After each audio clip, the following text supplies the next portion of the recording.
probably as powerful as any other record that we have. Now, when we test our DNA, one other thing that we've learned during this technological progress over the past 50 years or so is that we're really only looking at a small bit of that DNA. Over 99.9% of our DNA is exactly the same between everybody in this room and everybody on this planet. That sliver doesn't really even represent very well the small amount of variation that we see within the human population. So we're really variations on a theme. We have far, far, far more in common than we do different in that regard. Now, in addition to the 39 World's Fair, there was the 64 World's Fair that was held here. And its themes, while 39 was the world of tomorrow, 64 was peace through understanding, dedicated to man's achievement on a shrinking globe in an expanding universe.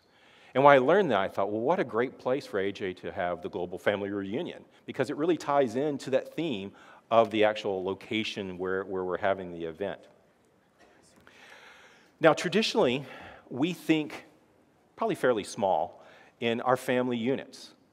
People related by birth, maybe a few people by marriage, some of those in-laws and so forth, but by blood. But our story is really much more than that. It involves our extended family, friends, associates, neighbors, that are all part of the larger story that we're wanting to tell. And those extended fans of people and individuals that make up our story are also all connected to each other as well. They overlap, and they're all part of a larger story. So together we can tell a more complete story. So it's kind of a mind shift, if you will.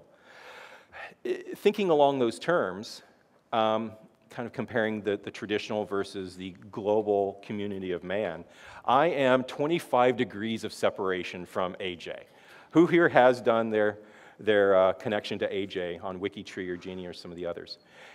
Yeah, it's through a few steps. It's through blood. It's through other relationships there and marriage.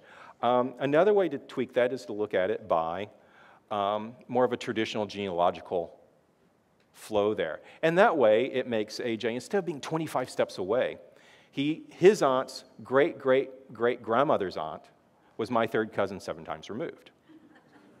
Makes it a little bit closer rather than just 25 steps. But these people knew each other. These people were related. These people were related and possibly lived in the same area. Her husband would have been from that same area potentially.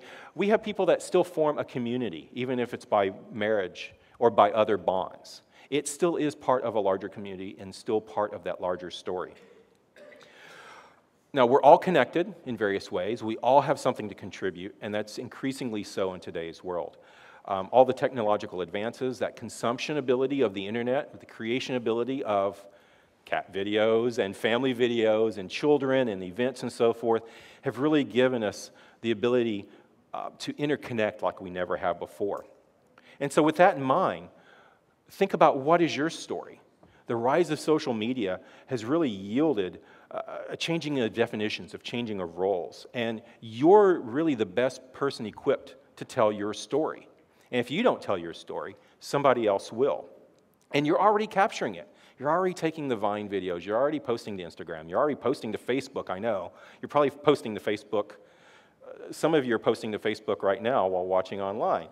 But we're already capturing these bits of our lives. We're already writing our story. It's a matter of tying them together and providing that context to them. Because if we don't tell our story, somebody else will. Now, why might we want to do that? The New York Public Library just had a blog post not too long ago, 20 reasons why you should write your family history. The number one reason was you feel wiser after having done so. You know more about your family.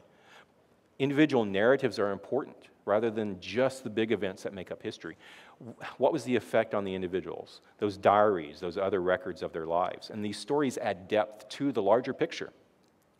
There's really a need for diversity in these stories, rather than being told by a select few. More information about female heritage, that maybe you know about your great-grandmother's life, that no one else is going to be able to record that information. It really humanizes people, and it yields insight, maybe even to modern family dynamics. Maybe you can figure out why your uncle tells those terrible jokes, or whatever. Maybe Christmas is the event that it is because of these events in the past lives, or past, or earlier times in our lives. But one thing a couple of things I want to end on, one of which, this quote, "Do not let the perfect be the enemy of the good," by Voltaire. The original is in French, so there's a little bit of took some liberties there. When I started, I did atrocious work. Of course, I was in 7th grade, had my little flip book interviewing my grandmother and my parents and writing it all down. I wish I still had that. I can't find it anymore. But there's no need to be an expert to tell your story. You're already the expert of your story, and you're already telling it. And if you don't tell it, somebody else will. If you want help with telling your stories, seek out help. Get help, get educated, learn more. How do I research census records? Contact a local genealogical society. We love to talk about genealogy. Our families aren't necessarily as interested in it, so we need to find other people, other outlets. Please come to us, talk to us about it. If they feel a little elitist, go on to the next genealogical society. There are people out there that want to help you and want to assist. We're on Facebook now, so we're everywhere. So seek us out. The other thing is, I actually took this photo the other day. We were walking back to our brownstone in Harlem the other night, and I saw this bit of graffiti. I would rather have a partial story than no story at all. And when you're crafting the stories of your family, make it obvious which pieces came from you and which pieces came from some original record or somebody else. This is why the one rule, the biggest rule, cite your sources. Let me know where you got your information from so I can tell how accurate, how reliable is that part of the story, or is it conjecture? Probably not a bad conjecture, but still. So that, if nothing else, I do want to leave you with that one thing. And do it now. So when I say the future is now, yeah, it was the tech side. Yes, it was the World's Fair side and all the technological advances. But it's really, don't procrastinate. The best, and this is from a Chinese proverb, the best time to plant a tree is 20 years ago. The second best time is now. Don't let another 10 years or 20 years go by and wish that you had started your family tree. Just start recording that information, share it. WikiTree is a great resource, Family Search. You can even just write it for yourself, but write it, even if it's just for your own consumption. And so with that, go out, convert your posts into stories, tell your story, and have fun doing it. Thanks. Thank you. Great job. Great.